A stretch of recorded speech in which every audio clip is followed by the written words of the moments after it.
Falei, vou entrar mais cedo, porque teve reunião que ficou até gente de fora, as É primeiras, verdade, né? Não coube todo mundo. é verdade. Teve época que a gente estava trabalhando Usar com a o Google plataforma. Meet, ele permite só 100 acessos, né? Chega do plantão também, né? Já já o pessoal deve estar entrando. É, que um pouco começa. E aí, como é que estão as coisas aí? Eu tô aqui conciliando olhar a menina e assistir a aula. Vou pôr eles pra brincar aqui pra poder entrar. Oi, Carol, tá bem? Consegui!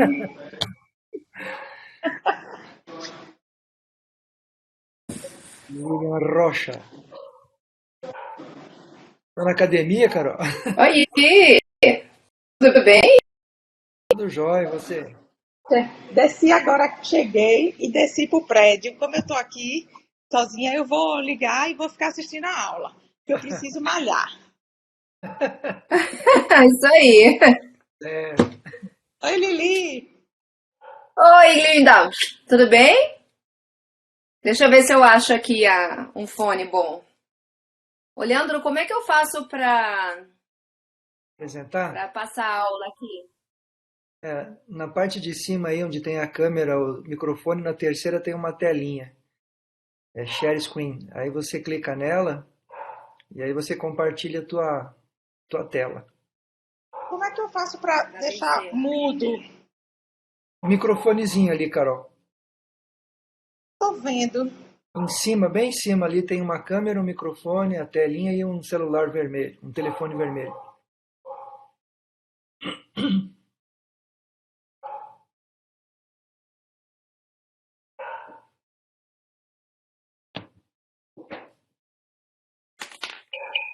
Deixa eu ver se Fala, eu Murilo, consigo tudo fazer um bom? teste, então. Ô pessoal, boa noite, tudo bem? Muito obrigado, hein? Como E estamos aí? todos? Espero que bem. Eu agradeço você aí. Tudo bem. Ixi, prazer total meu. Murilo, eu vou falar do teu trabalho, viu? Do teu doutorado, das PTX. Ixi, que fria. Quer dizer, não, eu vou só sinalizar e você se vira. Você que fala Ó, dele. eu esqueci. Vou abrir ele aqui no computador para lembrar. É, já tem um tempinho. Peraí, deixa eu me.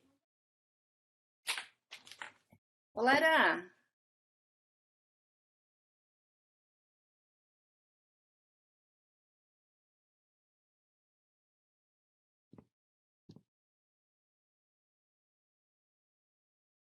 filha, vê se deu certo. Fala, Elza Fukuda, tudo bom?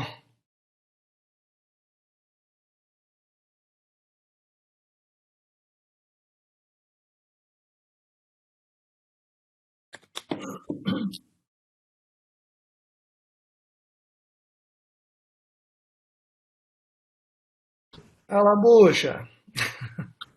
Oi, boa noite, pessoal. Tudo bem? E aí, como é que Boa tá? noite, Tudo jóia? tudo Lilian, tudo jóia? bem, Leandro? Olá, Tudo tudo jóia? bem? Carolina tá aí também?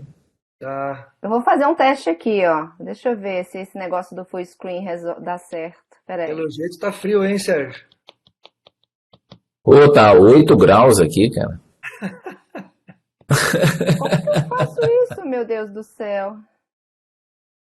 A hora que você sobe Peraí. o cursor, Lilian, aparece ali uma telinha. Share Screen. Hum, entendi. Auto allow.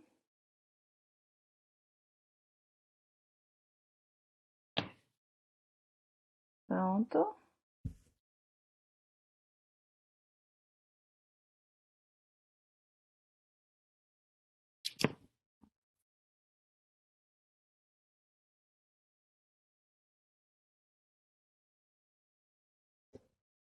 Deixa eu ver se vai.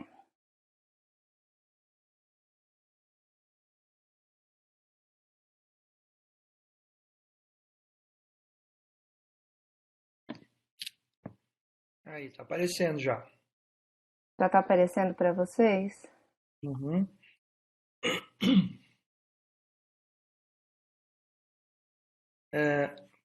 Eu acho que Eu ok. neguei, né? É, ok. Cadê a tua tela aí onde tá as tuas aulas? Isso. Tá aqui, ó. Aí. Depois você só dá uma tela cheia e pronto. Beleza, isso aí. Tá. Já tiro, né? Depois a gente põe. Não, tá Pause tranquilo. share, né? Uhum. Oi, Elza, tudo bem? Tudo bem, graças a Deus. Eu estou numa outra reunião, mas dá para assistir a discussão. Um pouquinho de cada uma, né?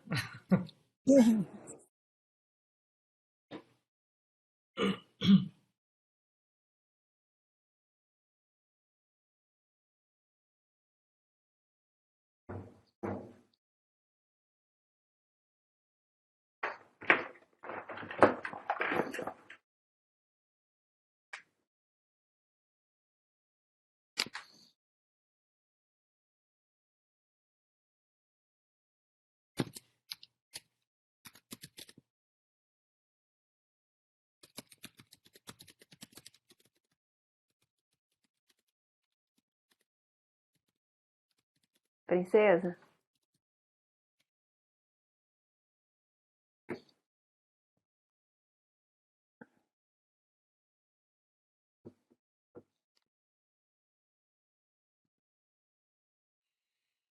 Sérgio, você vai para Florianópolis?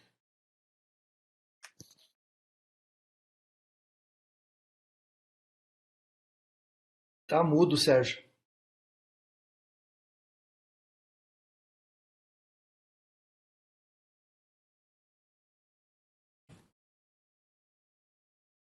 Opa, tô me acertando aqui no programa aqui, né?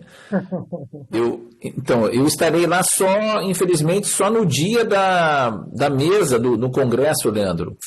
A Ah, minha certo. ida pro Congresso, a universidade não autorizou e eu não estou podendo deixar de atender na quarta-feira. Putz, então vou ter que ficar por aqui e Certo.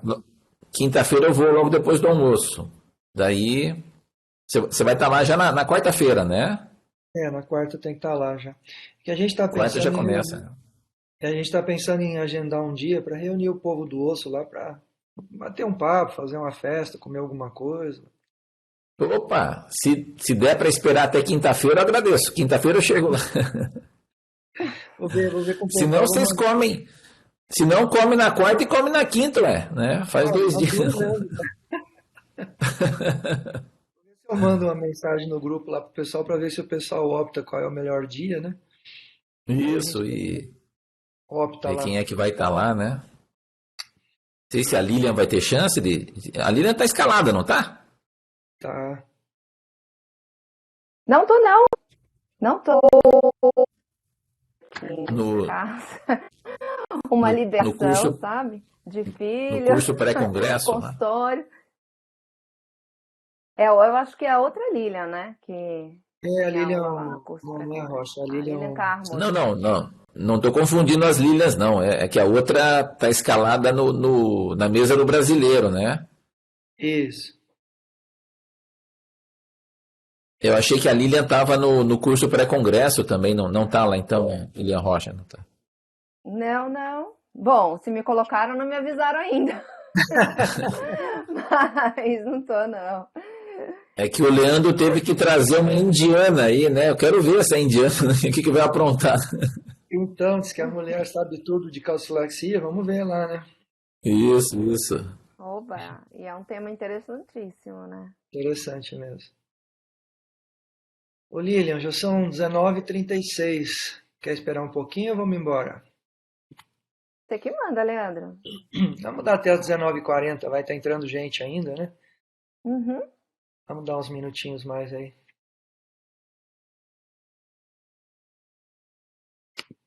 Combinado.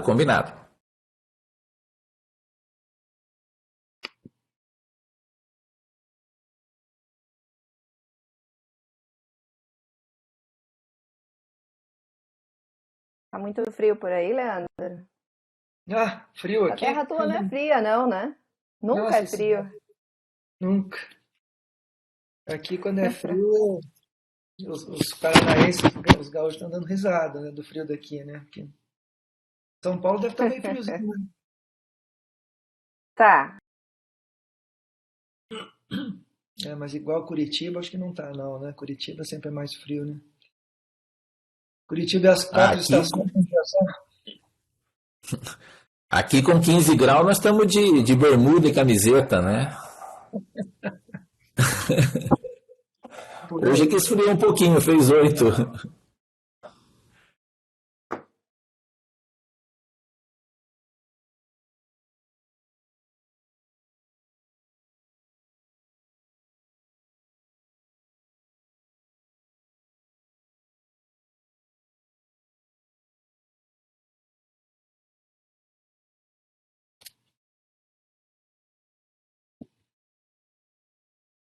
Olha, a Lívia tá aí. A Lívia era lá, residente lá do Brigadeiro com a gente.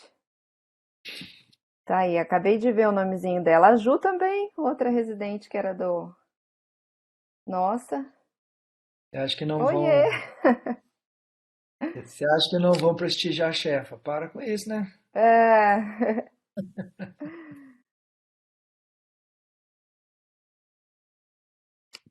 Olívia, A vocês gente estão. tem que semear, né, o osso por aí entre os nefrologistas, né? A gente não pode segurar só pra gente, não. Então Ó, tem que estão elogiando aqui, ó. expandir aí o conhecimento. Estão te elogiando aí, ó. Que prazer, aprender mais um pouco com você sempre. Ó, tá vendo?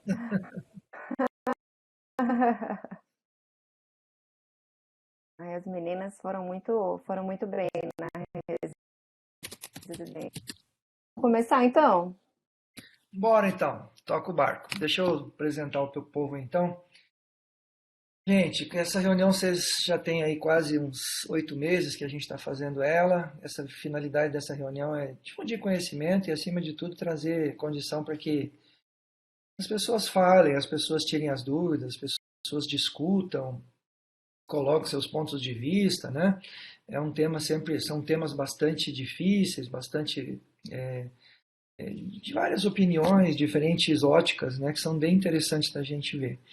Então, hoje, para ajudar a gente aí a pensar um pouquinho, a gente vai trabalhar com hiperparatireoidismo, que na nefrologia, no DMO-DRC, é sempre um grande, enorme calcanhar de Aquiles para nós, né? O Lentre vai aguentar. Fazendo E nada hoje agora. a gente está, Tá bom. E tem uns lá que tá meio na trave, né? por favor, fechem os microfones, por favor. Então a gente vai discutir sobre hiperpara grave e com foco na paratireoidectomia. Então, para Peguem pelo isso, celular, eu tô passando pra você. Oswaldo, fecha teu Tô microfone. fechando, tô fechando. Então, para isso, a gente trouxe a doutora Lilian Rocha. A Lilian é uma grande pessoa, uma grande amiga, além de, para começar a conversa, profissional, a gente nem precisa falar, né? É uma pessoa que todos conhecem, sabe da capacidade dela. Ela que vai trazer esse tema, esse caso, enfim, para debater, não importa se é caso, se é tema, o que é importante a gente conversar. Junto com a Lilian, então, E foi, Luan? o A Murilo aula tá Neves, passando aí? Elza, teu microfone. Junto com ela vai estar o Dr. Murilo Neves, que é da Sociedade Brasileira de Cirurgia de Cabeça e Pescoço, do Departamento de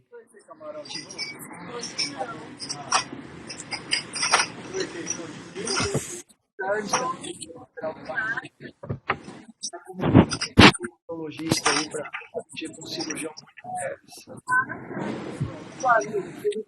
Neves. Por favor, não tarde em parar a conversa, é importante a gente conversar. Tá bom? Não temos que comentar e nem para terminar.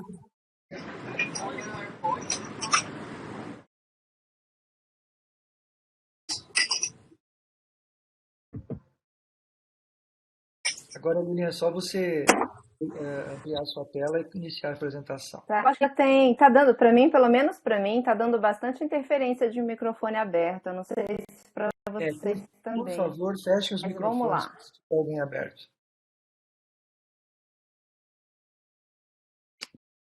Ahn,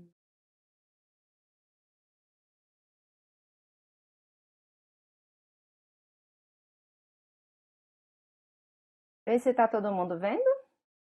Tá tudo certo? Sim. Tudo certo aqui. Joia? Então vamos lá.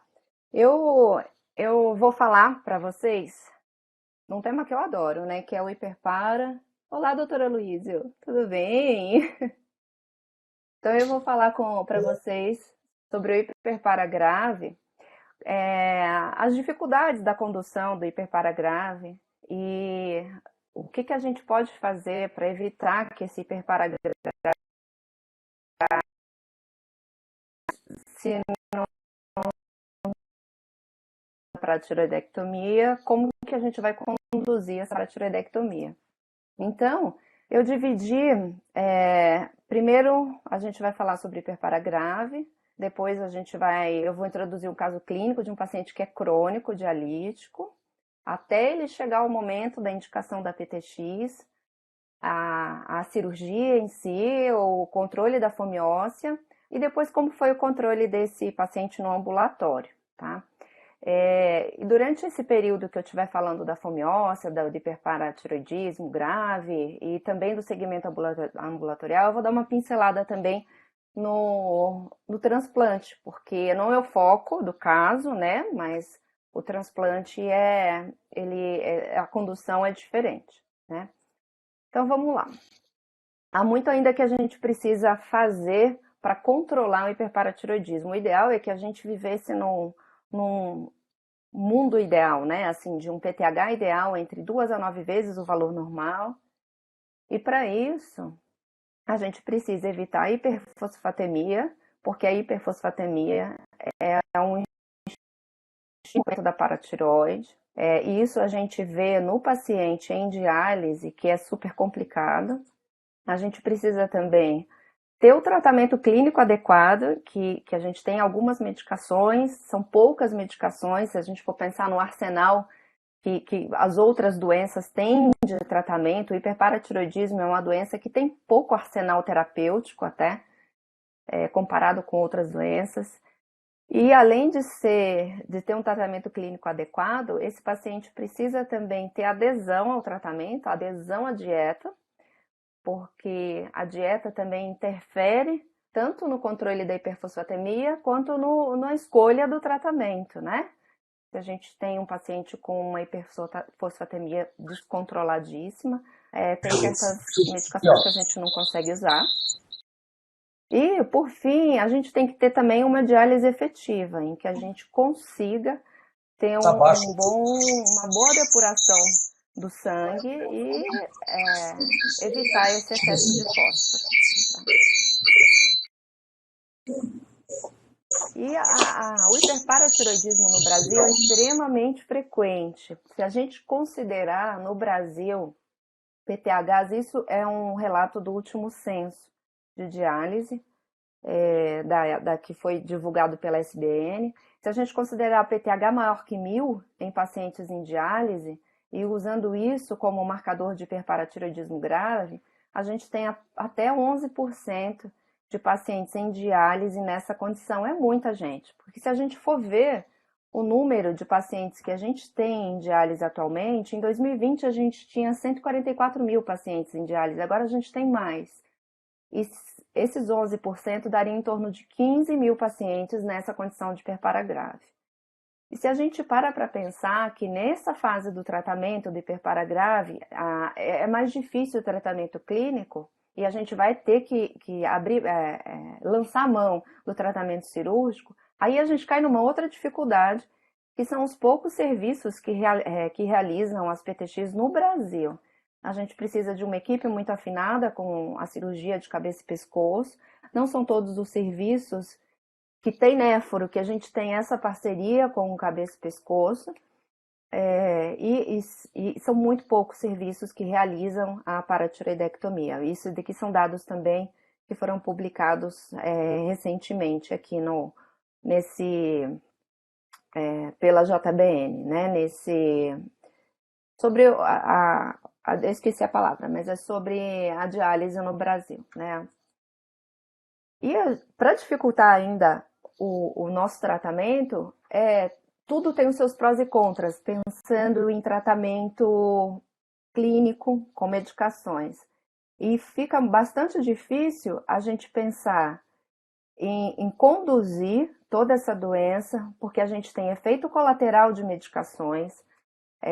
O Cinacalcet é uma medicação super efetiva, mas ele tem uma intolerância gástrica importante, uma intolerância intestinal importante. O Renagel, o Sevelamer também, que é um quelante de fósforo, que ele também tem essa relação com o funcionamento do intestino. A gente tem medicações que não podem ser utilizadas em momentos específicos, como a gente não pode usar um ativador do receptor de vitamina D em pacientes com hiperfosfatemia, então isso dificulta ainda mais o tratamento.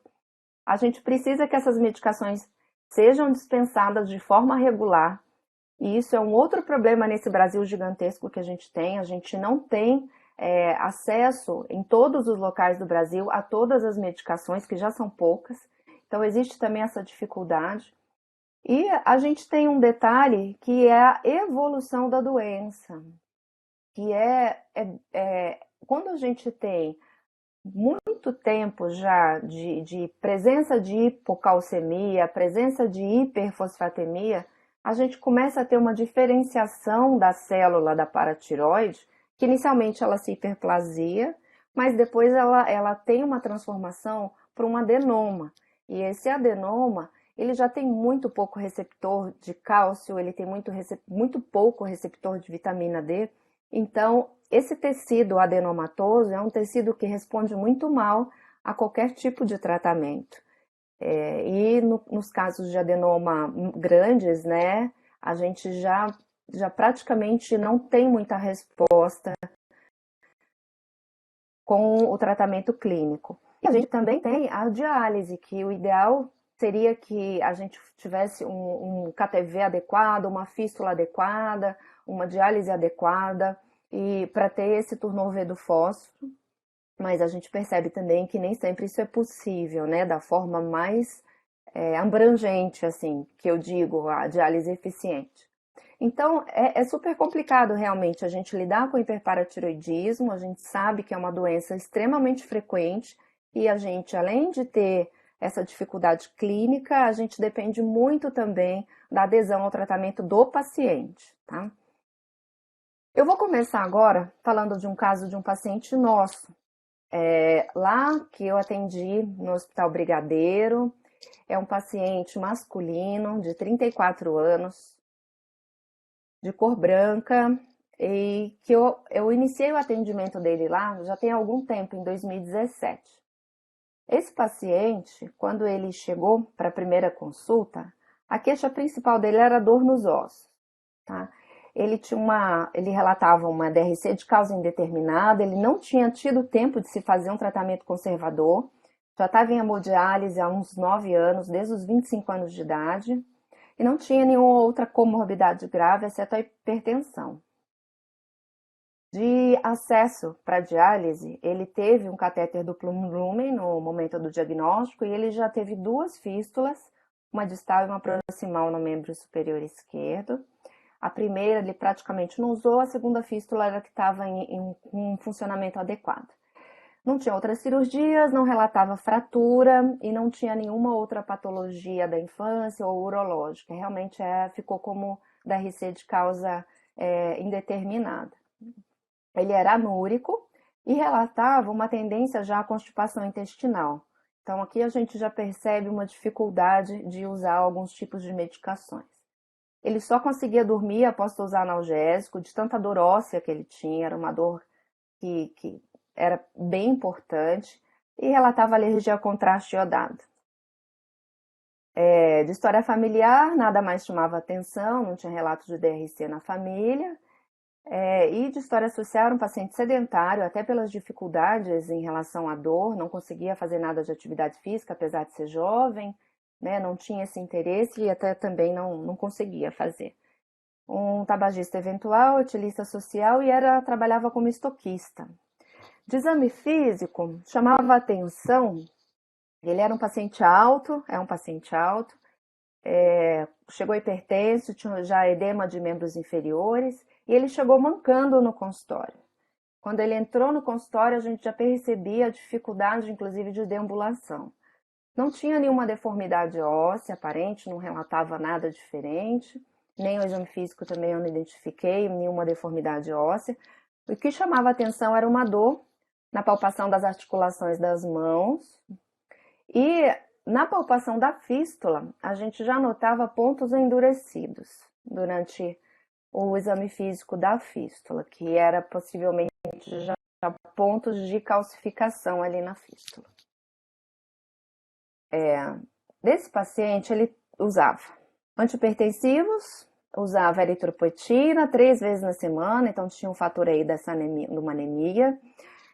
Usava ferro de 15 em 15 dias, e o quelante de fósforo que ele usava era o Sevelamer. Ele falava que usava 2 em cada refeição, uma dose fixa, mas já de cara a gente percebia que era uma dose irregular, ele não usava em todas as refeições e tinha uma dieta extremamente inadequada. Não fazia dieta de produtos industrializados, comia o que dava, quando dava, do jeito que dava, né? E nem sempre levava o Sevelamer também para poder quelar em todas as refeições. Ele relatou que tinha tentado usar o Calcigex, em 2017 a gente ainda tinha disponível, né? Mas que foi logo suspenso porque essa hiperfosfatemia que ele desenvolveu impossibilitou o uso do Calcigex. Da diálise veio um relatório da clínica, ele usava um banho de cálcio de 3,5, fazia 4 horas, mas ele relatava atrasos nas sessões, o fluxo da fístula chegava em 300, ele não sabia me dizer sobre pressão venosa, como era a fístula em si, mas ele relatava um ganho interdialítico alto, tá? Então era um paciente assim que a gente vê até com frequência nas diálises, né? Que a gente encontra com todas essas dificuldades. Ele me trouxe um relatório dos últimos exames mensais da diálise. Então já vinha um cálcio normal, mas um fósforo sempre alto, em torno de 5,8 a 7,9, uma fosfatase também bem alta, o valor de referência nosso é 126, quer dizer, o nosso é 126. Nesse daí eu não tenho certeza o valor de referência porque era o da clínica, tá? Então, mas de qualquer forma, essa fosfatase tinha pelo menos 2 vezes ou mais, né, do valor normal e um PTH de 1.309. Anemia e um potássio normal. Então, nesse caso, tá?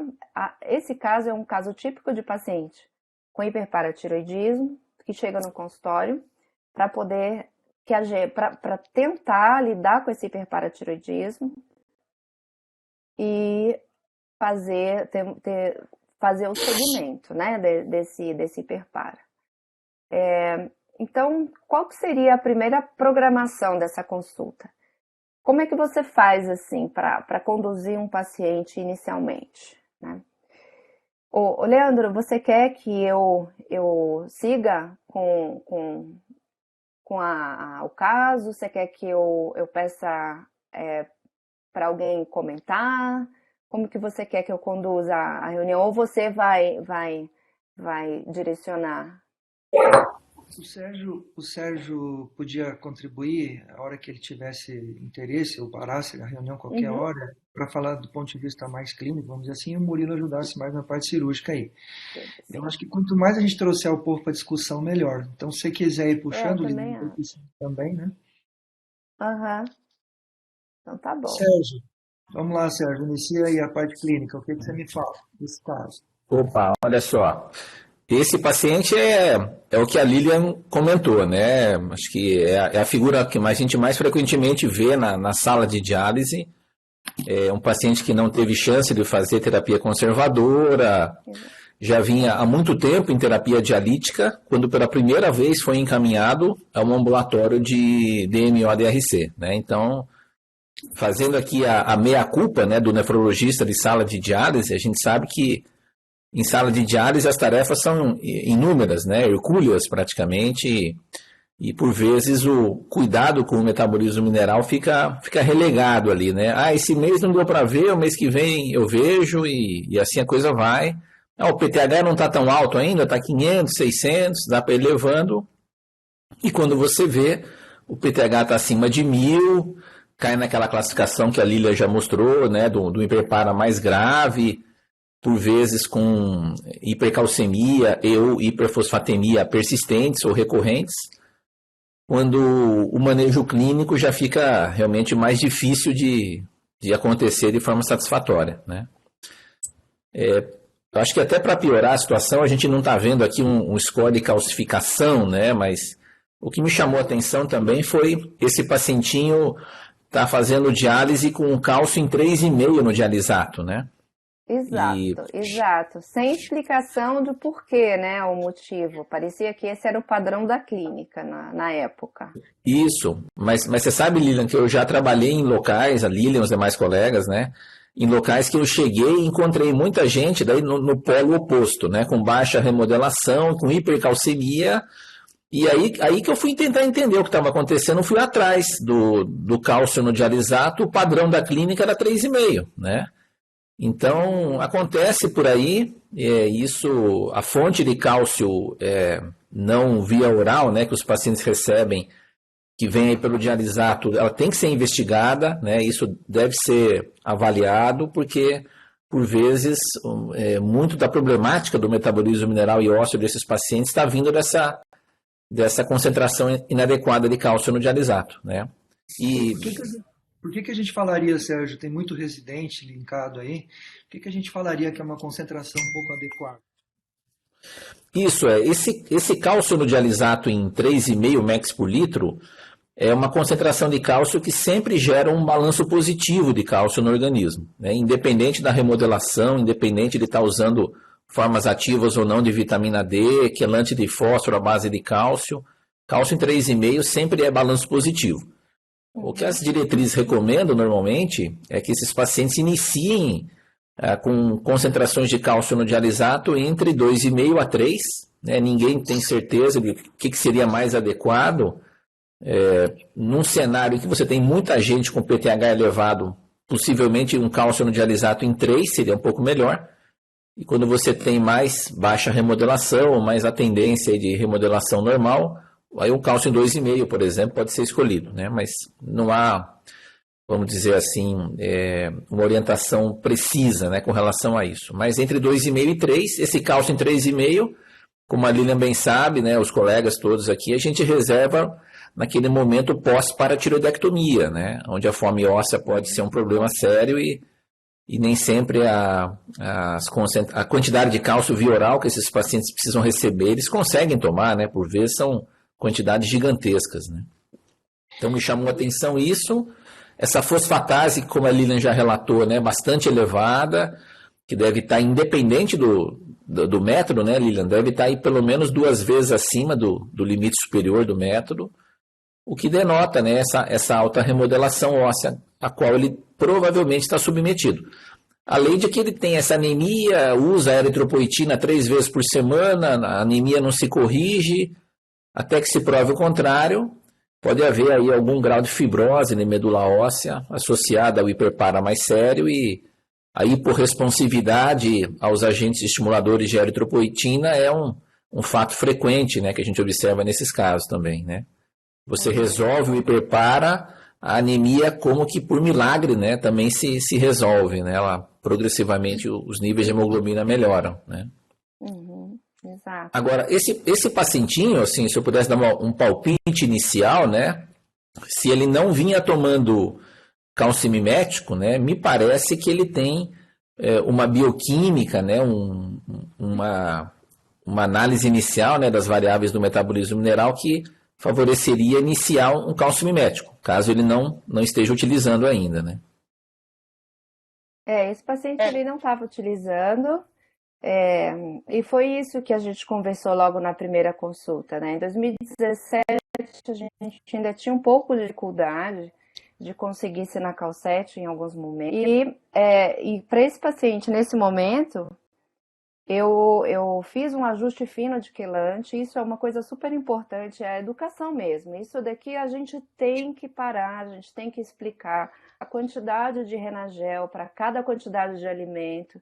Não existe dose fixa de se usar um quelante 2, 3, 3, 3, porque você não come a mesma coisa todos os dias. Então, o cuidado na prescrição do quelante vai além da prescrição. Eu acho que vai da informação. O paciente precisa saber como que se usa adequadamente, qual é a melhor dose para cada porção de alimento, né?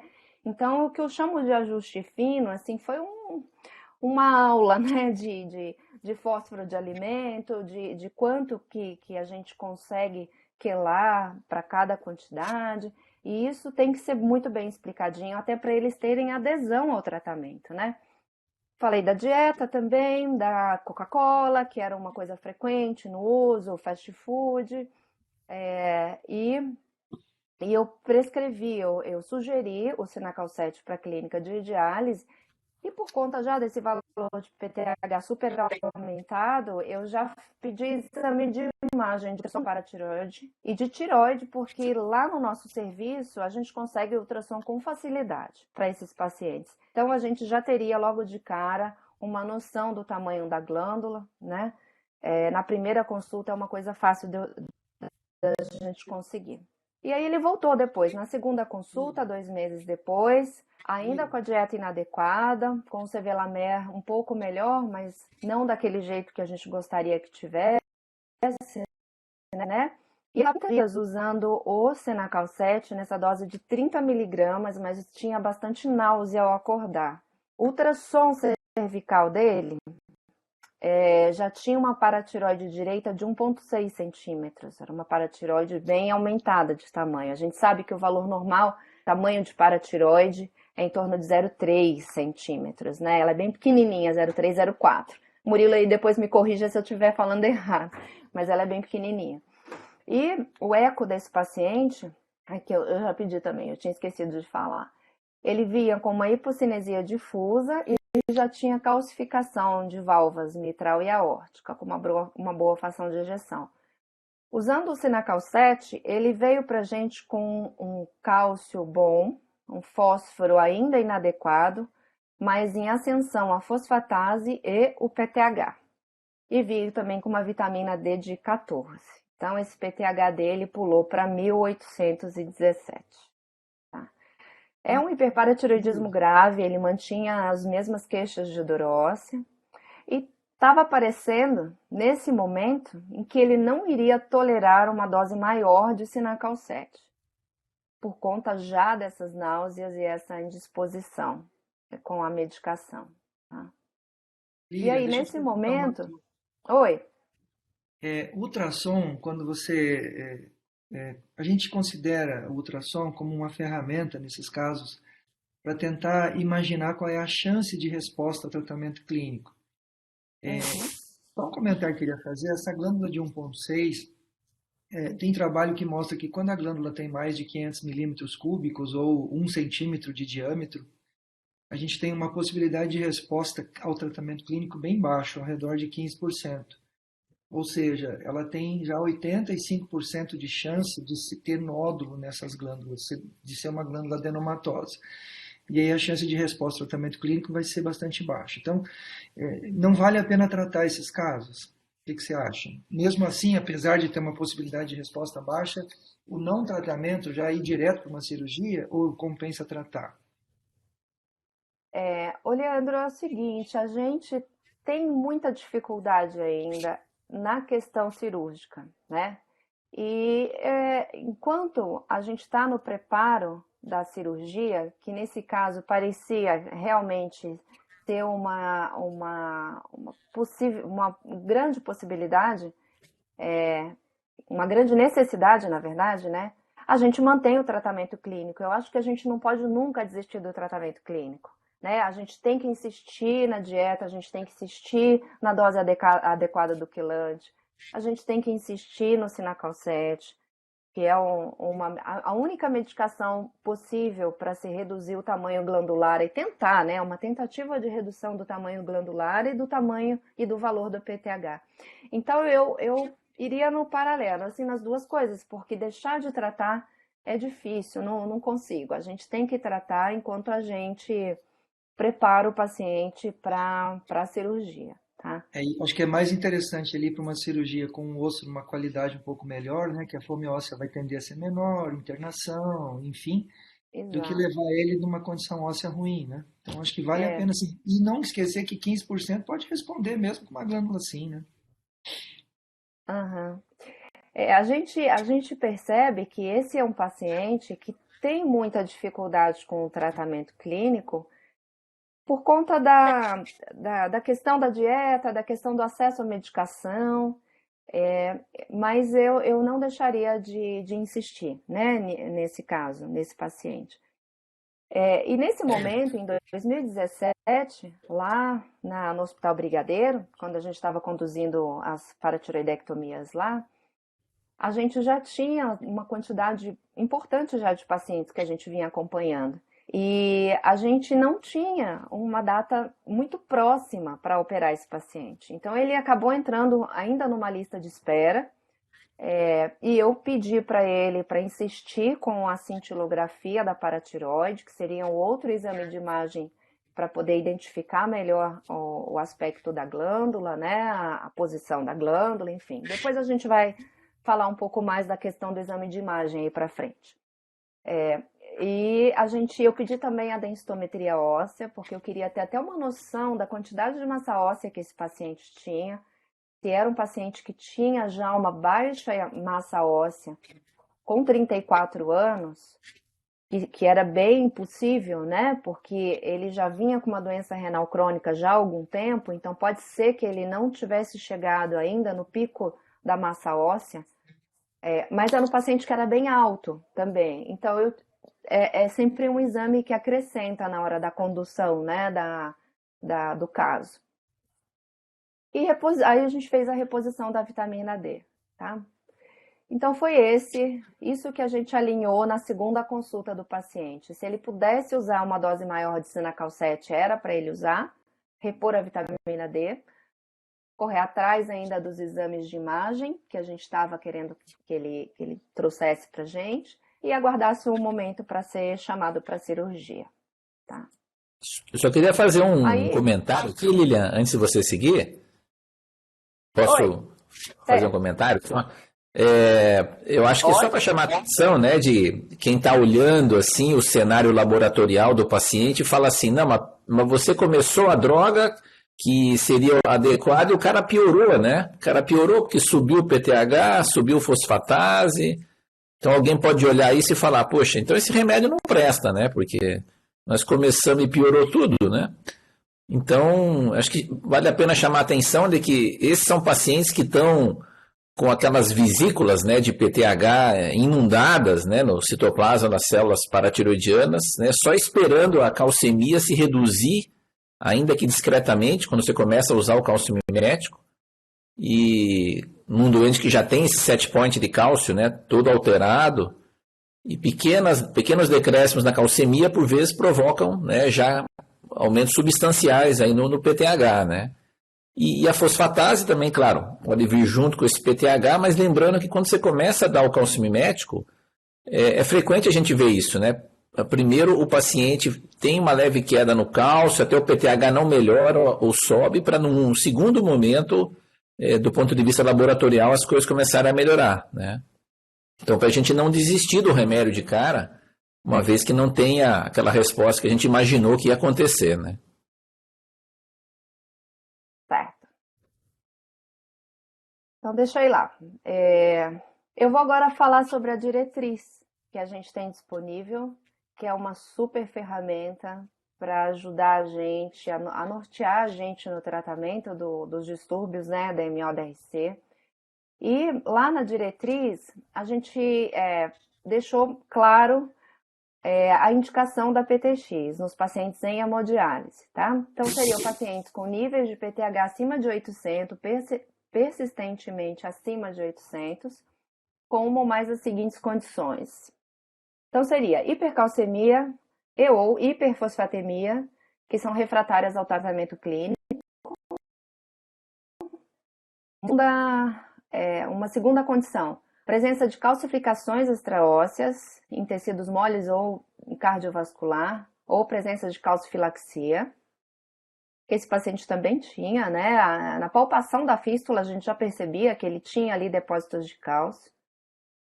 Ou um paciente que já vem com uma doença óssea já avançada, progressiva, debilitante, também sem resposta ao tratamento clínico. E pacientes em hemodiálise que tem aí essa glândula mais volumosa ao ultrassom, acima de 1 centímetro, pois o Leandro já deu essa dica aí pra gente, do tamanho glandular, ele fala um pouco a favor da presença de nódulos, tá? Então, são condições em que a gente não deve desistir do tratamento clínico, mas já tem que pensar no tratamento cirúrgico, tá? E esse paciente chegou para a terceira consulta, já nas vésperas de se fazer a cirurgia da PTX. E nesse momento ele mantinha a dieta irregular, mantinha o Sevelamer também irregular. Ele contava que tinha aquela constipação quando usava muitos comprimidos do Sevelamer. Ele trouxe quer dizer, ele não trouxe de diferente nenhum exame de imagem, ele não tinha conseguido fazer a cintilografia, ele não tinha conseguido fazer a densitometria óssea, e ele mostrava o cálcio a mesma coisa, um fósforo ainda pior, e o PTH já batendo os 2.000, tá? Essa vitamina D era a vitamina D que a gente tinha da outra consulta. Nesse momento a gente agendou a PTX desse paciente. Para a PTX, a gente também, como recomendação, que tem lá nas diretrizes, é importante que a gente exclua a intoxicação por alumínio, apesar dele não relatar o uso de nenhuma medicação que tivesse alumínio, mas é importante a gente descartar a intoxicação, porque depois na fome óssea, se a gente tem intoxicação por alumínio, a gente não consegue fazer com que esse osso recupere toda a massa óssea. Há uma importante alteração ali na frente de mineralização causada pelo alumínio, e é uma situação muito difícil de condução também. Anestésio avaliou, o paciente foi liberado para o procedimento cirúrgico, e ele foi a gente agendou a PTX. Agora, antes da gente falar da PTX, eu vou voltar na história dele, porque eu acho super importante a gente falar da imagem da paratireoide quando a gente vai fazer a PTX, quando a gente indica a PTX.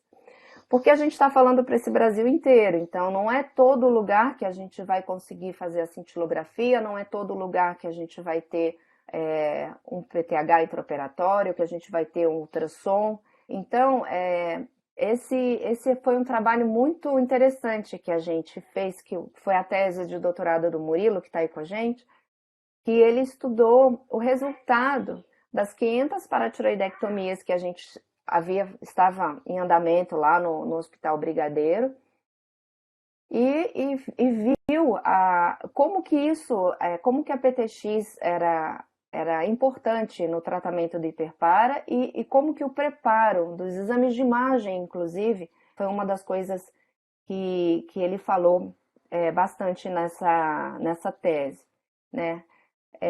A gente tem com mais facilidade ultrassom, que é mais acessível, mas é extremamente dependente da expertise do médico que está conduzindo o exame. Nem sempre ele é reprodutível, né? Então a gente às vezes esbarra com ultrassom, se a gente pede de tireoide, de paratireoide, e vem um nódulo que a gente não sabe se é da tireoide ou da paratireoide, talvez não é nem por dificuldade técnica, mas é porque realmente é difícil de saber a diferença no ultrassom, se é um nódulo de tireoide ou paratireoide, né?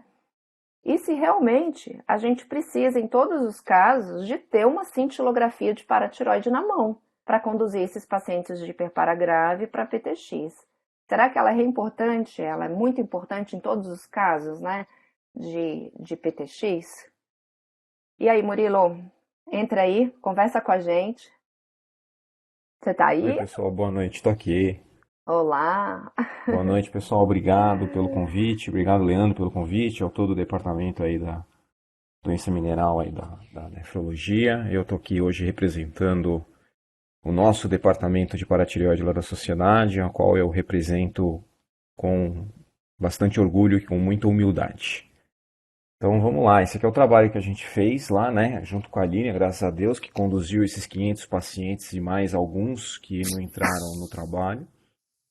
O resumo da ópera desse trabalho a Lilian já passou muito brevemente, né? A gente tinha muitos pacientes encaminhados de vários lugares diferentes do Brasil, né? Então eram ultrassons, cada ultrassom feito num lugar e cada cintilografia feita num lugar, né, diferente. E isso, obviamente, cai bastante a qualidade do exame e a qualidade da interpretação do exame. Especificamente com relação ao ultrassom, o que eu mais bato a tecla atualmente, né, inclusive tô levantando a bandeira do próprio cirurgião fazer o ultrassom de paratireoide agora, essa é a minha nova meta junto à sociedade, né? É porque muitas vezes o pedido ele vem muito vago para o radiologista, né? E já não é um radiologista muito afeito a fazer ultrassom, ganha muito pouco, tem que pensar acaba fazendo aquele exame muito corrido e vem com muito pouca informação, né? Então, quanto mais informação der para o radiologista e se escrever lá, olha, pode ser que tenha uma paratireoide aqui, ou 4, ou mais do que 4, ou menos do que 4, e não só um pedido vago de ultrassom cervical, ou só um ultrassom cervical de tireoide, que aí fica muito difícil para ele avaliar e discernir das pequenas nuances, né? A Lilian comentou bem, e é verdade, às vezes é bastante difícil de distinguir entre um nódulo de tireoide e um nódulo de paratireoide. E nos nossos pacientes do SUS é importante fazer o ultrassom tanto da tireoide como da paratireoide, né? Porque ele não vai ter muitas oportunidades de ir para a cirurgia. E a doença da tireoide é mais prevalente que a doença da para na população brasileira. Então você deve avaliar a tireoide também para você poder saber se esse não é um bom momento de você tratar os dois problemas com uma machadada só, né? Mas do nosso estudo aí, a minoria dos pacientes você tinha um exame com uma grande localização, né? Então um ultrassom que identificava 4 glândulas e uma cintilografia que identificava 4 glândulas é praticamente ganhar na loteria, né? Isso praticamente não existia nos nossos pacientes. Então, mais de, acho que 70, eu não vou lembrar os números exatamente, mas cintilografia com 4 glândulas localizadas era anedótico, assim, era tipo 5% da população. E ultrassom com 4 glândulas localizadas também era um número praticamente anedótico, ao redor de 4, 5%. A grande maioria era 0, 1 e 2 glândulas localizadas. E se a gente está tratando de paciente renal, com certeza nós estamos diante de um paciente com doença em várias glândulas, né? Muito incomum e muito seletivo você ter um paciente com muita simetria de glândula, né? Claro que ela existe, mas isso são casos bem mais particulares. Então, a conclusão do trabalho, na verdade, foi que o cirurgião nem o nefrologista devem ficar muito amarrados com a cintilografia de paratireoide, né? A cintilografia e o ultrassom, eles têm a capacidade de mudar a conduta cirúrgica numa fração muito pequena dos pacientes. Menos de 5%, menos de 1%, eu acho que foram 7 cirurgias, para falar a verdade, das 500, ao redor de 1%. O exame de imagem alterou a cirurgia por uma paratireoide num local diferente que talvez a gente não fosse explorar, e o exame de imagem deu a dica. Então, 99% das vezes, a glândula estava no lugar que ela deveria estar. Então, para o Brasilzão, assim, não há necessidade de uma cintilografia. Eu acho que a cintilografia, no cenário do renal Sempre que você puder fazer, ótimo, ela vai acrescentar, mas ficar à dependência da cintilografia para fazer a PTX, eu acho que está perdendo tempo para pouco benefício. Minha impressão em relação ao estudo. O ultrassom não. O ultrassom eu acho que acrescenta muito. Eu acho que esse é pelo menos um exame mínimo para se fazer. Quanto mais informação você der pro radiologista, maior a capacidade vai ser dele te dar uma boa resposta. E melhor ainda do que o ultrassom feito pelo radiologista é o ultrassom feito pelo cirurgião. Porque aí sim ele sabe o que ele está procurando, ele sabe o que ele está querendo ver e achar, e ele tem uma capacidade um pouco maior do que um pedido solto para um radiologista da vida aí fazer um ultrassom cervical. Então essa foi a impressão do trabalho, espero ter respondido aí as questões, Lívia. Murilo, a gente tem uma pergunta do Paulo Rocha. O TC de pescoço axial sem contraste pode ser interessante. Olha, hoje o que a gente tem de tomografia para paratireoide é uma tomografia com bastante contraste. Então, é uma tomografia que, se vocês forem solicitar, vocês têm que solicitar como tomografia cervical com contraste, protocolo paratireoide. Esse protocolo paratireoide, se vocês forem procurar na literatura científica, eles chamam de 4D.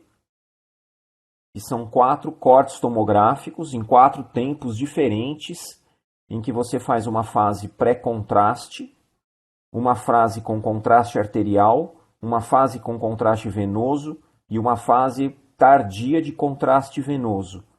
E essa distinção de aquisição e de washout do iodo do contraste, a semelhança do washout da cintilografia do Sextamib, que também retém mais na paratireoide. A paratireoide ela tem uma retenção de contraste diferente da retenção de contraste da tireoide e das outras estruturas do pescoço.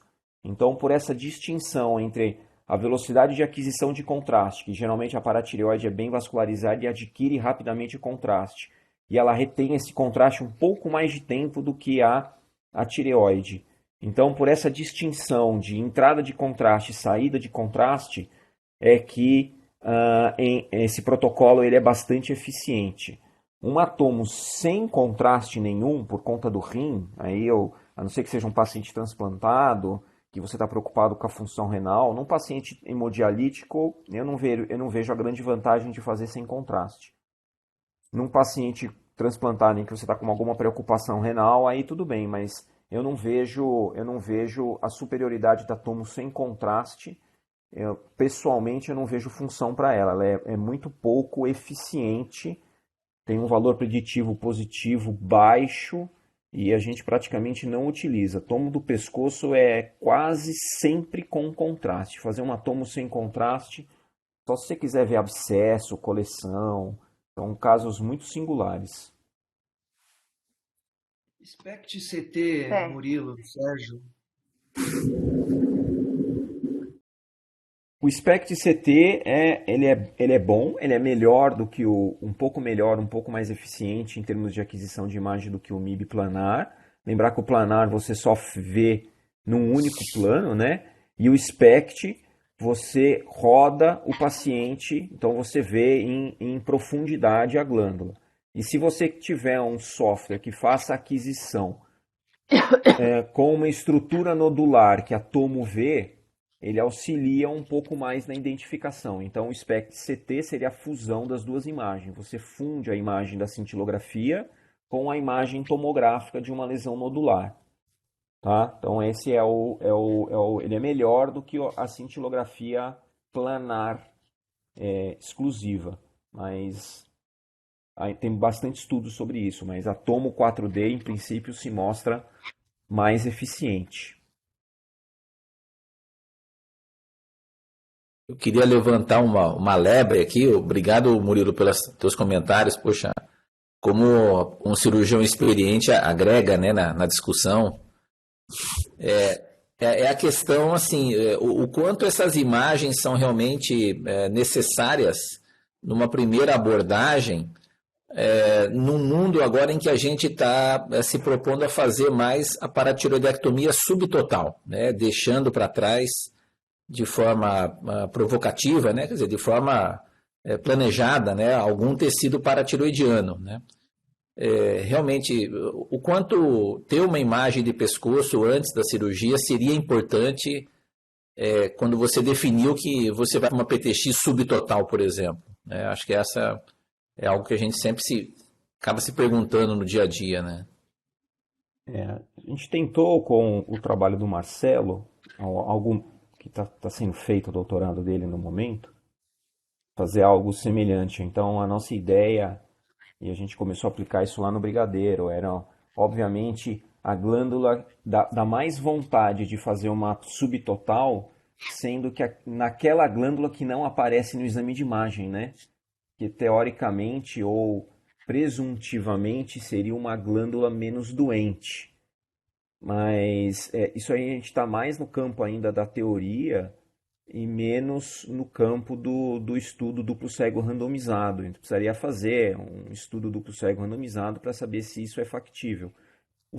O grande inconveniente é que precisaria de um ultrassonografista dedicado que fizesse todos os ultrassons e um mesmo médico que analisasse todas as cintilografias, porque desses 500 pacientes, a maioria fez uma PTX total, eu acho que 90% fez uma PTX total, e a maioria a cintilografia não mostrava, e isso não quer dizer que a glândula estava menos doente ali na hora, né? Tem aquela discussão da quantidade de população de célula, né? Se é mais oxifílica ou se é mais célula principal, e dependendo da população existe uma captação distinta da cintilografia, né? Então tem uma série de discussões na literatura sobre isso, e isso ainda precisa de um pouquinho mais caminhar um pouquinho mais, mas com certeza uma glândula que você vê no ultrassom e uma glândula que teoricamente está menos doente, dá mais vontade de você fazer uma subtotal nessa glândula que está menos doente, né? Esse seria um conceito bem lógico, por sinal, mas só precisa ver se isso resulta na prática, né? Lógica e prática às vezes não coexistem. Lilian, só antes de você continuar, o Dr. Paulo Rocha, do Hospital Nané de Salvador, ele tem experiência com e sem contraste. Paulo, fala pra gente um pouquinho do que você está fazendo. Boa noite a todos, aí obrigado pela oportunidade. Grande Murilo, prazer estar aqui juntos aí novamente. Fantástico, a 4D tem uma imagem fantástica. Agora, nós temos uma certa dificuldade em ter esses exames, né? Frequentemente pelo SUS, onde nós operamos lá no Hospital Nanelli, nos casos de paratireoide, pelas dificuldades, né? Pela própria dificuldade de ter um ultrassonografista à altura, contento. Nós temos bons ultrassonografistas, mas infelizmente não trabalham conosco. Temos um lá no hospital, mas nem sempre é possível. As dificuldades já foram listadas, né, por Murilo antes, porque cada um faz o ultrassom onde puder, onde encontra, e nós absorvemos esses exames. Mas, como experiência pessoal, aprendi a ver as paratireoides por tomografia, né? Até mesmo sem contraste, analisando. Talvez seja uma habilidade, talvez, pessoal, né, durante esses anos todos, de ver uma imagenzinha, uma sombra, né, nas localizações, e a gente consegue inferir a presença delas, o tamanho. Nem sempre é fácil, mas nós temos aprendido isso sempre usando, né, sempre temos essa oportunidade de usar a tomografia e partimos diretamente para a cirurgia imediatamente. E acabamos comparando essas imagens com o ato cirúrgico em si, o que pode ser uma grande vantagem para nós cirurgiões, como o Dr. Murilo falou, na realização das ultrassonografias, mas também na análise dessas imagens aí por tomografia. A gente tem tido algum sucesso nessa situação, né? Da minha parte pessoal. Mas isso realmente eu acho que para o cirurgião é uma dádiva, se conseguirmos, né, de fato, tanto por ultrassom ou por tomografia, né, termos essa vantagem em loco de estudar anatomicamente as paratireoides a cintilografia pode ser dispensada, na grande maioria dos casos. Obrigado pela palavra. Joia. Quanto conhecimento, né? A gente ganha. Vamos lá, deixa eu continuar então. Então, esse paciente, no dia 17 de agosto de 2018, ele foi submetido à paratiroidectomia. E no caso específico dele, foi uma total com autoimplante. No intraoperatório, o que a gente viu foi bem diferente do que sugeria, né, a imagem do ultrassom. Eram 4 glândulas bem grandonas, bem adenomatosas, assim, um aspecto um aspecto feio, né, assim, de nódulos mesmo. E foi feito o autoimplante de 60 fragmentos da paratiroide superior esquerda e foi colhido o PTH intraoperatório, mas nós não tínhamos no Hospital Brigadeiro o aparelho no laboratório que pudesse fazer esse PTH sair em 20 minutos. Então, outro hospital, na verdade, 48 horas depois, ele não funcionou, em momento algum funcionou como parte da decisão operatória dos cirurgiões, tá? No POI, esse paciente ficou com acesso calibroso no membro superior esquerdo e ficou em monitorização cardíaca. Ele foi operado pela manhã, no final da manhã. Às 18 horas, o primeiro controle de cálcio já mostrava um cálcio de 1,07 com potássio de 5. E nós ligamos a bomba do gluconato de cálcio, infusão contínua. Como estava em um acesso calibroso, mas periférico, a gente optou por deixar essa bomba numa solução mais diluída, de 10 ampolas com 400 de soro. Começamos a 20 ml hora para esse paciente. Na madrugada, ele relatou parestesia e houve um aumento do volume da região cervical. Parecia uma formação de um pequeno hematoma local, tá? Por conta dessa parestesia, já foi aumentada empiricamente a bomba de gluconato para 30 ml hora, já estava sendo colhido um cálcio de controle na rotina, e a gente pediu a avaliação do nosso colega cirurgião, tá? Quando o cirurgião veio avaliar, o Murilo veio avaliar, era um sangramento pequeno de derme, não era nada de grande monta, não tinha restrição respiratória, o paciente estava assintomático, na verdade. Foi feito apenas uma compressa com gelo local e a gente manteve esse paciente em jejum, em observação.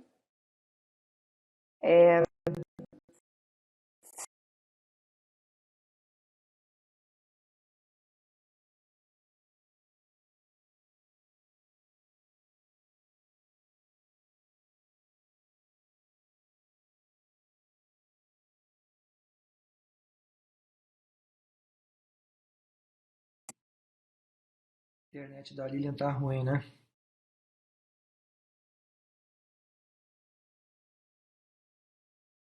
Travou a Lilian, né? Deve estar voltando. É praga minha que ela escolheu um caso que deu hematoma, deu complicação cirúrgica. Eu já tô rogando praga pra parar. Houve uma queda ainda mais importante. No primeiro PO, a gente tinha a rotina de já colher um PTH, e esse PTH a gente ficou sabendo Lilian, dia depois. Lilian, volta um pouquinho no dia 17, que a internet deu uma cortada e a gente perdeu um pouco o teu comentário. Agora travou de novo.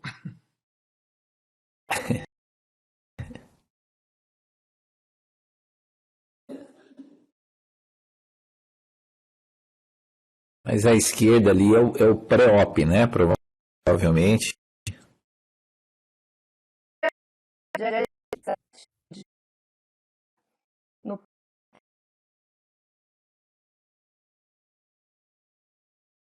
No pós-operatório, no dia 18, aí ele já veio com um cálcio de 0,7, e esse PTH é o PTH do primeiro pós-operatório, tá? e veio de 91. Nesse momento, no dia 18, ele já estava com o gluconato aumentado ainda mais para 40 ml/hora. Ele, por conta dessa observação da região cervical, e ele foi encaminhado para hemodiálise por conta desse potássio de 6,4. Tá? Às horas, o Dr. Murilo voltou, reavaliou, o paciente estava bem, não houve piora de hematoma, e ele foi liberado para deambular, para tomar banho e liberado a alimentação do paciente. E esse fato aí desse hematoma foi resolvido, tá? No dia seguinte, ele veio ainda com cálcio mais baixo, 0,85. Mantinha a infusão do gluconato e a gente começou o oral, porque aí já estava liberado o oral, sem nenhum problema. Começou a receber o carbonato 15 gramas, é uma colher de sopa, né, em torno de 15 gramas de carbonato, de 8 a 8 horas, do cálcio em pó, 4 compressões. E a gente foi conduzindo durante a execução dessa pesquisa com o objetivo que a gente pudesse reduzir o mais rapidamente possível a infusão do gluconato e aumentando progressivamente o oral de acordo com a tolerabilidade do paciente, né? 2 dias depois, ele já vinha com cálcio melhor, de 1,08. Nesse dia tinha um LVT, membro superior esquerdo, dessa infusão, né? Ainda estava usando o gluconato a 20 ml, com uma dose bem maior de oral, de cálcio e calcitriol oral. E foi prescrito cefalexina oral para esse paciente por conta aí desse eritema, né, da flebicial que estava acontecendo. E se resolveu também sem nenhum problema. Esse paciente foi de alta já no dia 25, então foram 8 dias de internação, com cálcio de 1,01, com 24 horas já usando bomba, usando essa dose de cálcio, 45 gramas de 6 em 6 horas, e calcitriol 6 comprimidos de 6 em 6 horas. E nesse momento realmente foi orientado que ele na diálise continuasse usando, fizesse uso do índice 3,5, que é esse banho que é mais rico em cálcio, tá? Então essa foi a condução do paciente no intra-hospitalar da PTX. Vocês têm alguma dúvida? Um comentário dessa condução? Não, eu vou tocando aqui. Ó, o que a diretriz fala pra gente, né? Sobre o tratamento da fomiose imediata. O objetivo foi esse que eu havia falado inicialmente. A gente tem que ter um cuidado com a monitorização do cálcio, do potássio, no pós-operatório imediato. É muito frequente a gente ver hipercalemia e necessidade, às vezes, de diálise logo nas primeiras horas pós-cirurgia. E é importante que se monitorize o cálcio iônico 2 vezes ao dia, enquanto eles tiverem uso de cálcio endovenoso. E seria interessante também a gente ter uma coleta de PTH ainda durante a internação, nos primeiros dias de pós-operatório. Esse PTH inicial aqui, quer dizer, dos primeiros dias, né, pós-PTX, é um bom parâmetro para a gente saber se a gente teve uma eficiência na retirada das glândulas, e a gente também consegue, depois, a longo prazo, né, até comparar um pouquinho o valor desse PTH, tá, com o PTH do primeiro dia. A gente tem que fazer reposição de cálcio endovenoso, começar o oral assim que possível. Se a gente tem períodos de parestesia, de hipocalcemia, a gente pode fazer uma suplementação de gluconato de cálcio em bolos. Isso também está descrito lá na nossa diretriz. E o alvo para alta é pelo menos 24 horas com um cálcio iônico acima de 1 sem uso da bomba. Pincelei aqui para transplantados renais, que é um pouquinho diferente, quer dizer, bem diferente do paciente crônico dialítico, porque nem todo paciente transplantado ele vai ter a necessidade de se usar o gluconato endovenoso, porque ele tem uma função renal residual boa, ele está assim que a hipercalcemia, assim pós-operatório, essa reposição. A gente vai fazendo um segmento e mais para frente, se necessário, a gente faz essa reposição do cálcio oral ou, em alguns poucos casos, ao gluconato venoso. O que é super importante a gente lembrar para o paciente transplantado é a hidratação venosa, cuidado com a função renal, porque eles desidratam, né, com muita facilidade. A gente tem um leve aumento de creatinina também no pós-operatório da PTX, e a gente tem que ir lembrando sempre de monitorizar, além do cálcio, óbvio, a função renal do paciente transplantado. Então, esse aí é um parênteses para falar um pouquinho de como é no transplante. E no ambulatório, esse é o último slide desse paciente, como que ele se comportou depois da cirurgia. Com 14 dias de cirurgia, ele chegou no ambulatório com cálcio 0,96, sem nenhum sintoma, com essas doses altas de cálcio e calcitriol, como ele vinha usando desde a alta, e ele começou a usar o colecalciferol de reposição, porque ele vinha com uma vitamina D anterior baixa, então ele ainda mantinha o uso do colecalciferol. Na semana seguinte, ele falou para a gente que estava usando as medicações só 2 vezes ao dia, já por conta de constipação intestinal, estava com cálcio ainda mais baixo, sugeriu o uso de cálcio EV, e eu mantive a mesma quantidade oral, porque ele não vinha fazendo uso. Expliquei das medidas de controle da constipação intestinal, o uso de laxante, a mudança um pouquinho da dieta, para tentar manter essa reposição e não reinternar esse paciente novamente para voltar à bomba do gluconato de cálcio.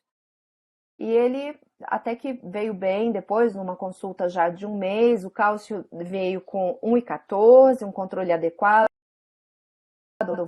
muito, a fase ainda bem alta, ele ainda tem fome óssea, um PTH de 264, a vitamina já quase adequada, e nesse momento a gente já começou a reduzir as doses orais de reposição.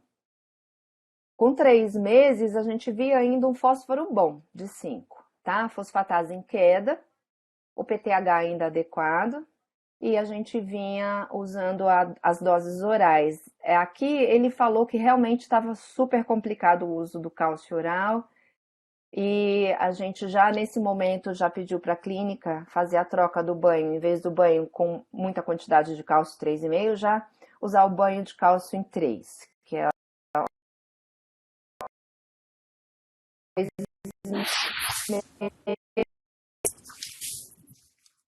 precisava, mas a gente ele conseguia usar. Com 9 meses, esse PTH já estava em torno de 470, e aí ele veio com fósforo de 6, tá? Nesse momento, a gente suspendeu o calcitriol, que ele já vinha usando uma pouca quantidade, voltou o quelante para ele, o Sevelamer, e manteve ainda uma dose pequena de cálcio de reposição, porque ele vinha com cálcio de 1,0. Com 1 ano, e a gente tinha realmente esse cuidado de fazer o controle dos pacientes, de todos os pacientes que a gente tinha, que a gente acompanhava na cirurgia, controle do ano 3 vezes. Quando a gente percebia que ele mantinha esse fósforo de 6, o PTH estava adequado, já não usava cálcio e mantinha o uso do Sevelamer. Com 1 ano e meio. 1 ano e meio, o fósforo continuava lá aumentado. Usando o Sevelamer, daquela forma interrogação, né?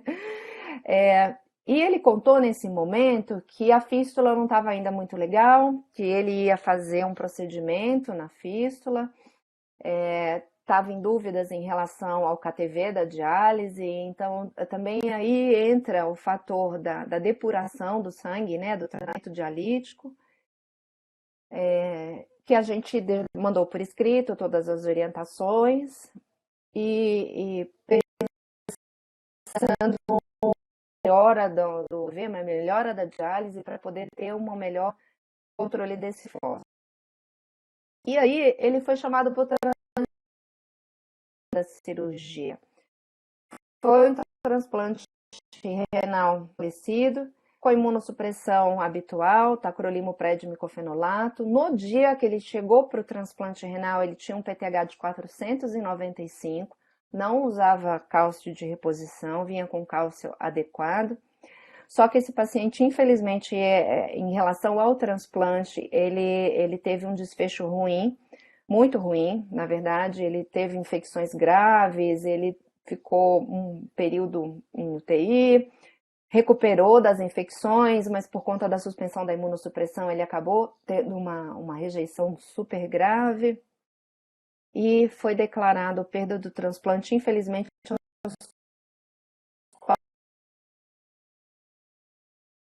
também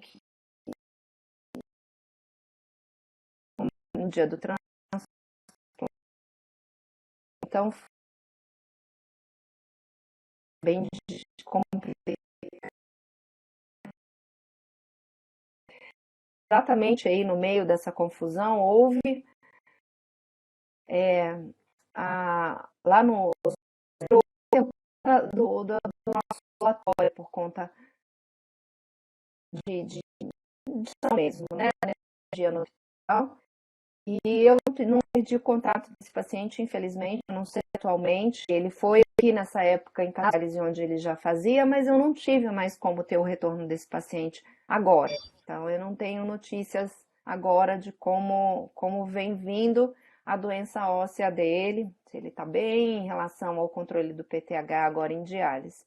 Que é um outro problema, né? Muito sério, a gente não ter como acompanhar esses pacientes com poucos serviços aí de DMO, ambulatórios de DMO disponíveis no Brasil, né? Mas eu encerro o caso do paciente e eu coloco aí, se vocês quiserem dúvida, quiserem perguntar, tiverem outra sugestão de condução.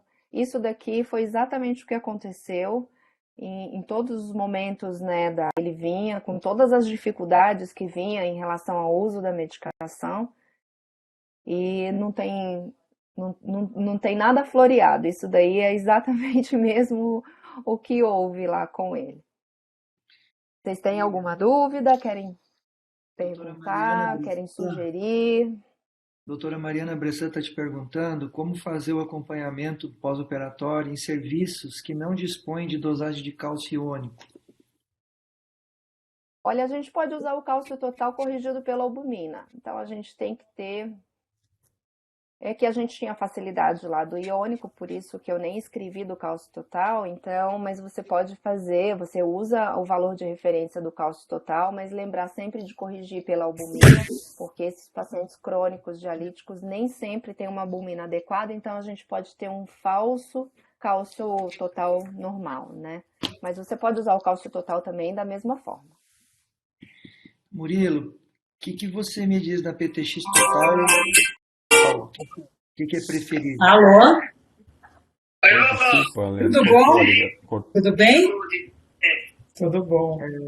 Gente, aí, por tá. favor, o som do microfone, por favor.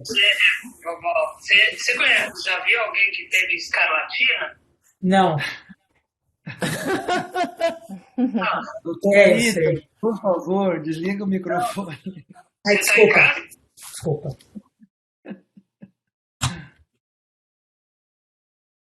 Ok, certo. Bom, desculpa. Qual foi a pergunta? Desculpa, eu não peguei, Leandro. Repete, por gentileza. Em relação a PTX total ou subtotal, qual que é a tua opinião?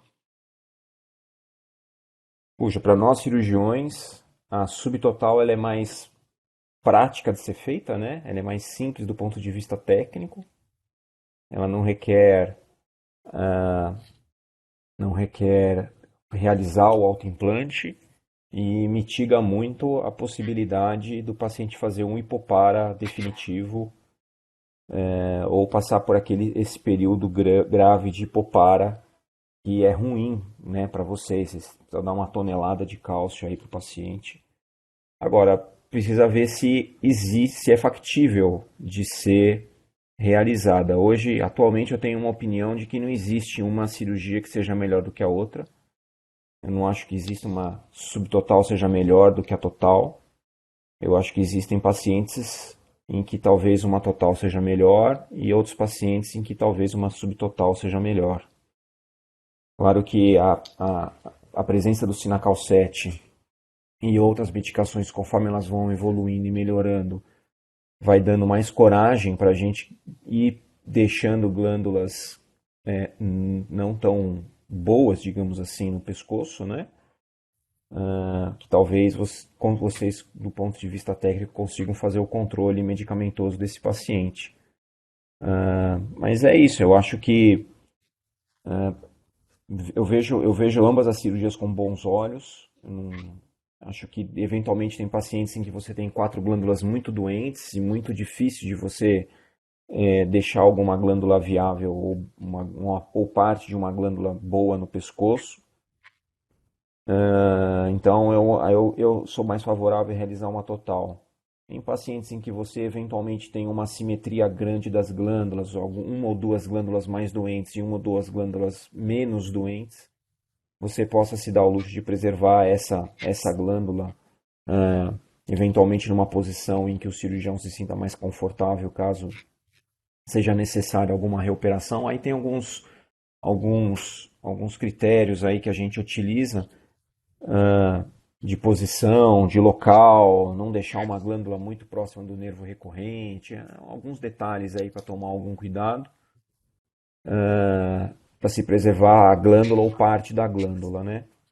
E tem atualmente o que tem mais sendo feito aí para avaliar o subtotal, a funcionalidade do coto que sobra é usar um corante durante a cirurgia. Quem tem condição de fazer isso, né? Precisa de uma ótica especial para olhar, mas você vê o fluxo de sangue dentro da paratireoide que você preservou ali para saber se aquele coto vai funcionar ou não, para você não tentar fazer uma subtotal e acabar fazendo uma total sem querer, né? Porque você acabou prejudicando o coto vascular da paratireoide, né? Mas isso ainda precisa também de estudo. Mas acho que a resposta de bate-pronto assim, para a sua pergunta eu acho que depende da condição na qual você está inserido, né? Vai ter paciente que você vai ter que fazer uma total, 4 glândulas grandes, duras, ruins, supernodulares, acho que você não vai conseguir fazer uma subtotal. E eventualmente tem paciente que você consegue fazer uma subtotal. Eu acho que se tivesse uma cirurgia que fosse melhor do que a outra, a gente já teria essa resposta até hoje. Acho que todos os trabalhos sempre ficam falando que a subtotal recidiva, a subtotal tem a vantagem de não ter o hipopara, a total resolve totalmente o hiperpara, mas tem o hipopara, e se o implante não pega, aí fica aquela discussão eterna. Acho que vai ser difícil a gente conseguir fazer um estudo que comprove essa distinção, se bem que eu sei que lá no HC estão tentando fazer, como outros serviços já tentaram fazer, e vamos esperar, acho que talvez a gente tenha aí cenas nos próximos capítulos para dar essa resposta aí, qual que é a melhor cirurgia, mas acho que não vamos chegar, acho que o caminho não é mais por aí, opinião pessoal. Perfeito, obrigado, Murilo. Mais algum comentário? Alguém tem alguma pergunta, algum comentário para fazer? Por favor, não se sintam envergonhados, muito pelo contrário. Sérgio. Isso, eu queria primeiro agradecer muito, viu, Leandro, Lilian, né, o Murilo aí pelo convite para a gente participar hoje à noite. E eu queria dizer o seguinte, eu achei interessante que esse pacientinho reduziu o PTH em praticamente em 95%, né, em relação à linha de base, ali no segundo, terceiro pós-operatório, né? Mas com um mês pós-PTX, ele já tinha um PTH ali entre 200 e 300, né? Claro, tinha um pouquinho de hipocalcemia, né? Eu fiquei imaginando, né? Acho que seria muito cedo para o enxerto já estar pegando, né? Embora pudesse, né? Eventualmente. E como foi uma PTX total, né? Eu fiquei imaginando que, claro, algum tecido aí paratiroidiano ficou para trás realmente, né? O planejamento aí acho que era total, mas talvez tenha ficado alguma coisa para trás. E eu particularmente, até talvez fazendo um adendo aí às palavras do Murilo, né? A gente tem preferido agora fazer a subtotal, né? Realmente ninguém sabe realmente ao certo o que seria melhor, né? O mundo da cirurgia de PTX aí já passou pela subtotal, daí depois veio a total, depois total com autoimplante, agora estão voltando um pouquinho aí para a subtotal, né? Ninguém aparentemente sabe o que é melhor, realmente tem que avaliar caso a caso. E é muito importante ter colegas, né, como o Murilo e outros profissionais, com os quais a gente aqui em Curitiba felizmente trabalha, em que o cirurgião tem condição de definir isso também, né? Ele tem uma expertise já que o gabarita, né, para essa definição, né? Como o Murilo comentou, glândulas muito doentes, né? Ou quando você antecipa que uma nova cirurgia ia ser contraproducente, né? Aí melhor seria fazer a total realmente, né? No indivíduo idoso, por exemplo, que não tem perspectiva de transplantar e que também tem uma condição perioperatória que não é boa, acho que resolver o problema dele é mais importante do que pagar um preço de longo prazo por uma doença de baixa remodelação. Acho que eu faria também total. E naquele paciente mais jovem, isso é opinião pessoal também, né? Com mais perspectiva de transplante, por exemplo, para prevenção da baixa remodelação, que vai acontecer depois no pós-transplante, né? Com corticoide, enfim. Eu imagino que a opção pela subtotal pudesse ser melhor para muitos pacientes.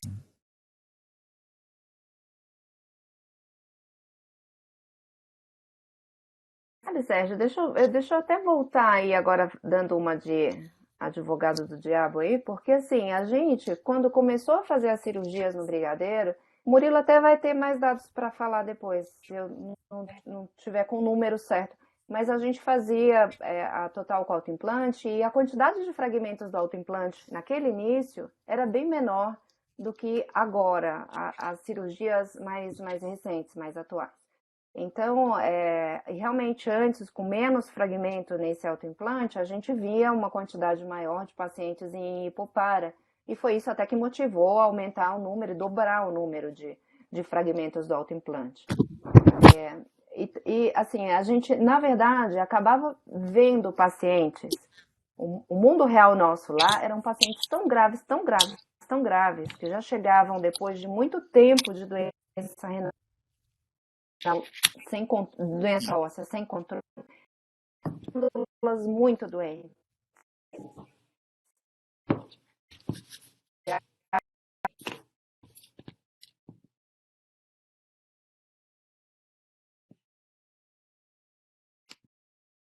Fala o aspecto da glândula, eu acho que acaba guiando mais o cirurgião do que propriamente a nossa vontade de nefro, sabe? De indicar ou não uma subtotal ou total. Eu acho que é melhor você ter mais glândula para a gente lidar com um hiperpara recidivado, que seja, do que você ficar hipopara. Isso eu concordo com você, entendeu? É melhor a gente continuar tratando o hiperpara do que ficar fazendo reposição com uma chance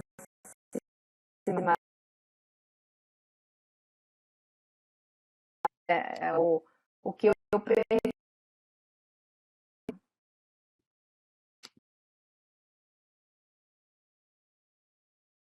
acho que travou, eu não peguei seu finalzinho ali, Lilian. Não, mas a gente concorda, na verdade, Lilian, de que a decisão ali fica a cargo do cirurgião realmente, né, em muitos casos. E são situações aí, claro, que nem sempre vão estar na mão da gente decidir, né? Mas está ótimo, obrigado. Eu queria comentar uma Oi, boa noite para todos, né? Parabéns a ele, ao Murilo, todos. Eu queria estar folheando assim as mensagens dos colegas, e aí me veio, né? Eu vi que a Lívia, ela escreve que ela queria ter ideia de como fazer isso funcionar, que é angustiante pelo número de pacientes precisando com um cirurgião treinado e querendo fazer. Aí o Leandro já se bota à disposição. Olha, Lívia, eu não me ponho não, porque, por exemplo, a gente no HC, de uma média de 50, 60 por ano, pela pandemia, a gente foi para uma em 2020, acho que 4 em 2021, e agora a gente está recomeçando, e teve que ter até um mutirão motivado pela Secretaria da Saúde. Então, acho que aqui é um bom momento para perguntar para esses 31 colegas que estão sobrevivendo às nossas apresentações, quem tem cirurgião? Quem tem? Quantos colegas desse Brasil afora podem contar com um cirurgião? A gente sabe que são muito poucos, muito poucos. Assim, no próximo mês nós vamos operar uma paciente que está na fila há muito tempo e que vem do Rio Grande do Norte, porque não teve ninguém no Rio Grande do Norte que quis operar essa doente. Ela é do nosso ambulatório, do transplante. Então, eu acho que assim, esses casos, assim, ver essas verdadeiras barbaridades, como que a Lília mostrou, eu acho que isso aí está acontecendo no Brasil todo, e assim, a gente não tem uma outra proposta. O que a gente tem é o seguinte, tentar fazer de tudo para esse doente não chegar, não, cuidar dele o máximo que pode. O Sérgio falou que na sala de diálise a gente tem muito serviço, e a gente tem mesmo, todos nós sabemos, mas é o seguinte, né? DMO, DRC não pode ficar, DRC já sempre está lá, DMO não dá para ficar por último, não, né? Porque você vai se ver com essas pessoas com sofrimentos muito grandes e um gargalo enorme que é você não ter cirurgião. Eu não sei a quantas anda no momento, quantos cirurgiões de cabeça e pescoço no Brasil tem. Eu acho que a última vez que eu dei uma olhada, não sei, Murilo, em torno, não chega a 1.000, né? Não chega a 1.000. E esses colegas, mesmo que eles estão aqui, a gente não tem como operar esses doentes. Então, a gente tem que tentar fazer de tudo para tratar antes. Mas é um pouco por aí, né? Desculpa, eu não foge do tema, mas assim, para mim, eu faço questão de lembrar disso, porque é muito importante. A Lília, por exemplo, falou de coisas, às vezes passa umas culpas, assim. Por exemplo, pedir densitometria. Por que não? Você que estava no brigadeiro, mas não pode passar para a cabeça das pessoas que estão na ponta que densitometria é obrigatória. Teste odesferal. Aonde que a gente manda dosar o alumínio? Pega os 2 testes lá e manda para o Fleury? Ou então para Então? Por favor, tem coisas que a gente tem que ser um pouco também práticas, né? É claro que é uma apresentação formal, é um caso que você viu, mas eu acho ótima essa ideia também do pessoal da imagem, de escabaçar um pouco essa história da imagem. Principalmente quem está longe de tudo e que não vai ter cintilografia. Então, essa possibilidade, esse trabalho do Murilo ficou ótimo. A gente até hoje insiste lá no HC, em ter o protocolo, tem que fazer cintilografia, tem ultrassom, porque a gente está lá no HC, mas o que isso empata, o que isso demora, o que isso tem custos, né? Então, é isso. Eu não sei assim como é que a gente poderia resolver esse enrosco de caroço que é ter alguém que consiga ajudar esse tipo de paciente tendo um profissional para operá-lo. Eu tinha que falar, porque senão eu não dou conta, né? Murilo, o que o Murilo falou com relação ao cirurgião fazer ultrassom, eu acho muito interessante. Nós temos no HC em Ribeirão uma colega que, infelizmente, agora não está mais com a gente, mas nós tínhamos uma experiência assim, ó, ia para ultrassom na radiologia convencional, é aquilo que o Murilo falou, 0, 1, 2 glândulas, 3 então é raridade, 4 é anedótico, né? Essa colega colocava o paciente na mesa de cirurgia e ela usava um ultrassom daqueles bem simples. era 3 glândulas, abriam, eram 3 glândulas. Era 4 glândulas, abriam, eram 4 glândulas. Então, acho que essa ideia do Murilo de fazer o cirurgião fazer a ultrassom é extremamente interessante. A gente viveu isso, infelizmente não vivemos mais, mas por um bom tempo. Batia exatamente o número de glândulas que ela via ultrassom e aquilo que ela procurava durante o procedimento cirúrgico. Então, acho que, Murilo, vamos junto nessa, por favor. Essa foi uma luta já que a gente vem tendo na sociedade de cabeça e pescoço. O Leandro já nos auxiliou, o doutor Aloysio, a gente já tentou ao longo de muitos anos. Isso começou, nem começou comigo, né? Por favor, começou com o Fábio Montenegro antes de mim, com o Rodrigo antes de mim e quem veio antes deles, né? Eu só estou aqui no bonde, junto com todo mundo, tentando auxiliar da melhor maneira possível. Eu acho que agora nós já evoluímos bastante nesse quesito, pelo menos do lado do cirúrgico.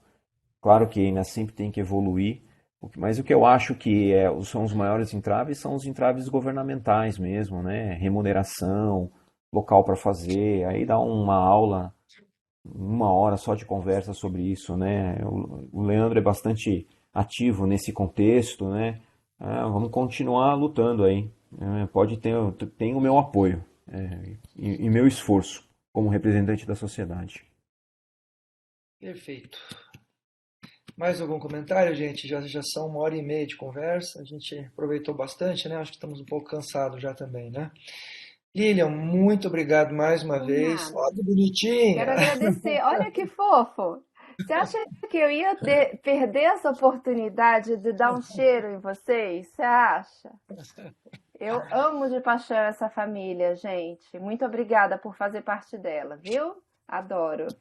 Todos aí do coração. Obrigada. Obrigado pela aula, obrigado pelo conhecimento. Murilo, nem se discute. Obrigado, Lilian. Por ajudar. Sérgio. Obrigada. Aloysio, Wanda, enfim, todo mundo que esteve aqui. Muito obrigado mais uma vez, tá bom? Um abraço a todos. Tchau. Obrigado, boa noite. Até a próxima. Tchau. Tchau, pessoal. Parabéns. Tchau, tchau. Boa noite. Parabéns, gente. Boa noite. Parabéns, Lilian.